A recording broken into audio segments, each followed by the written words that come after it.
Hey y'all, what's up? What's going on? I decided that I wanted to start a spiritual book club. All right, I feel like we don't read enough. A lot of people I meet, they don't read anymore.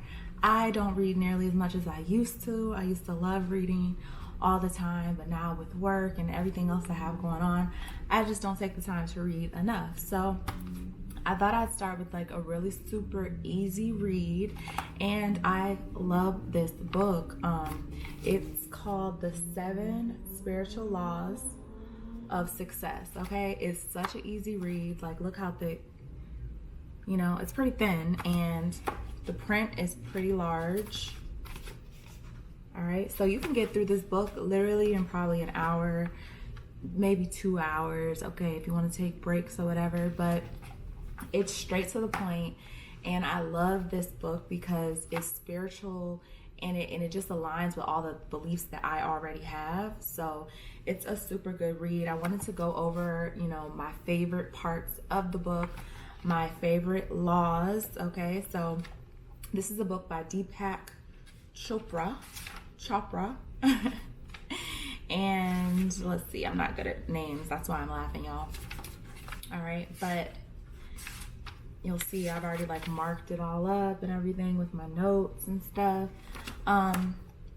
So yeah, this book is about how to make all your dreams come true, how to make, your inner being transform into the outer world. So all the things that you want and wish for and hope for in this reality, this book is a great guidebook to help you get there. Okay, so I'm gonna briefly just go over the 7 spiritual laws that are mentioned, and then I'll like go into depth my favorite ones. Okay, so the first spiritual law of success is the law of pure potentiality. Number 2, the law of karma, or cause and effect, the law of least effort, the law of intention and desire, the law of detachment, and number 7, the law of dharma, which is purpose in life. Okay, so we've heard of karma.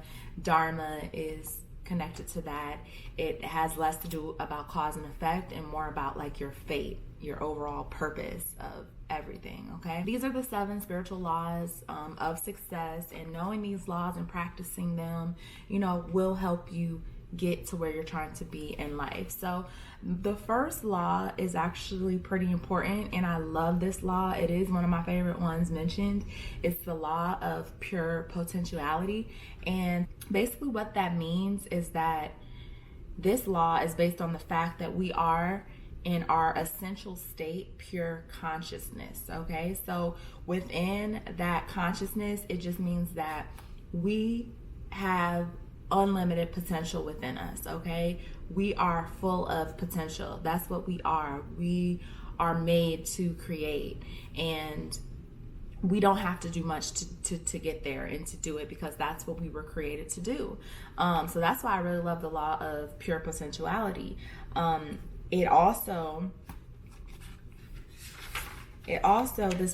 This is another reason why I love this book. This book gives you ways, like practical ways, that you can actually practice these laws. One of the suggestions in order to practice the law of pure potentiality is to meditate, is to take some time out of your day every morning or every night and just sit in pure silence. I'm a type of person who I have like a million ideas and thoughts in my head at all times. So meditation, as attractive as it sounds, is really hard for me to actually accomplish a state of meditation. And I know it's super important.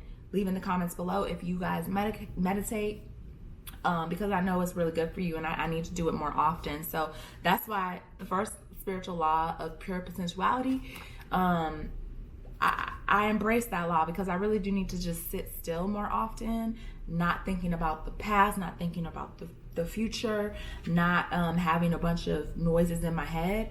I think it's best like if I just sit still and really practice that meditation. So that is one of my favorite laws that I am trying to practice more from reading this book. The second law that I really, really like that I want to talk about is the law of least effort.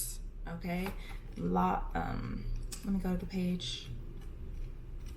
And you guys, please let me know if you are interested in the spiritual book club. I think if you guys are, willing participants, I can find more books for us to read, and then we can discuss them, here on YouTube. So let me know what you guys think. This book will be linked below.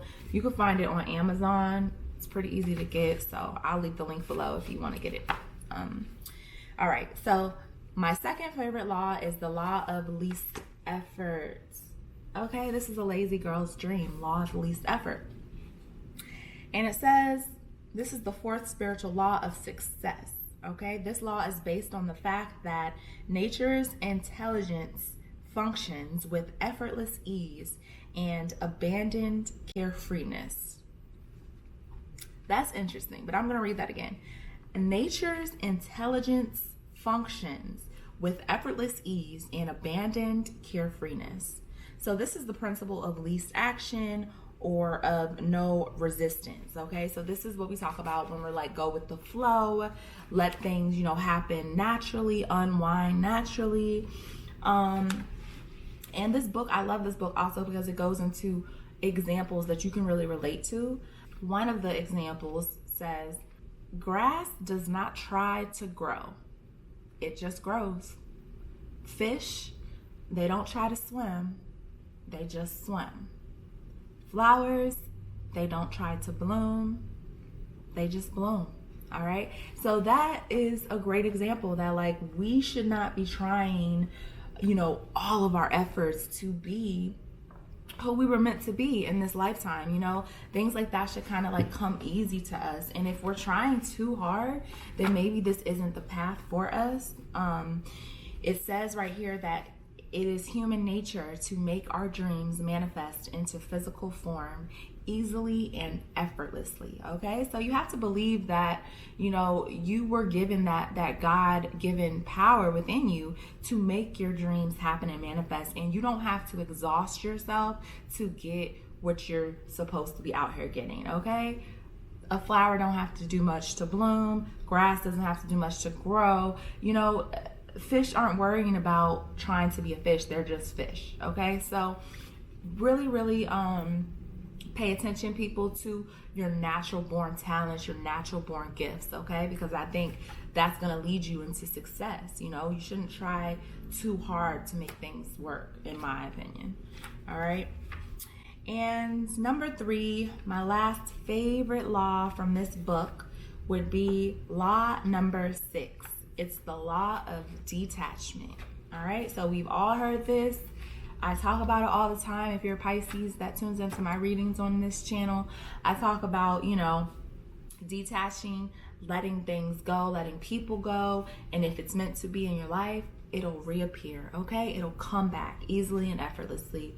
And this is why this is my favorite law, because detachment is so easy to do. I think we have so much fear when we think about losing someone or losing something that we want.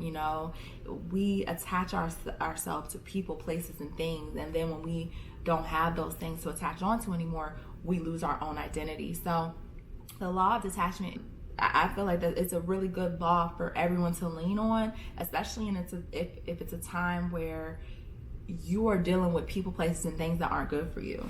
It says, in order to acquire anything in the physical universe, you have to relinquish your attachment to it. All right, I'm going to read that one more time for y'all.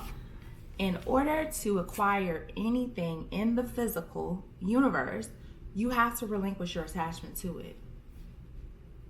All right, I know that's really hard to do. I already know.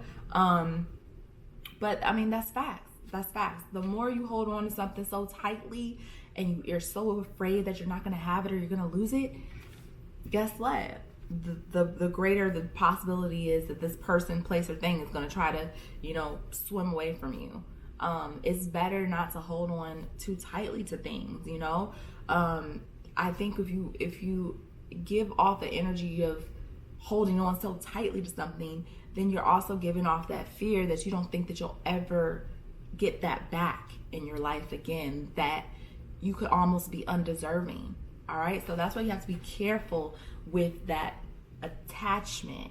You know, you have to just know that what is going to be is going to be. You can't hold on based on fear, because it says right here, attachment is based on fear and insecurity. All right, because your true highest self knows that you don't need anything in this life to be you.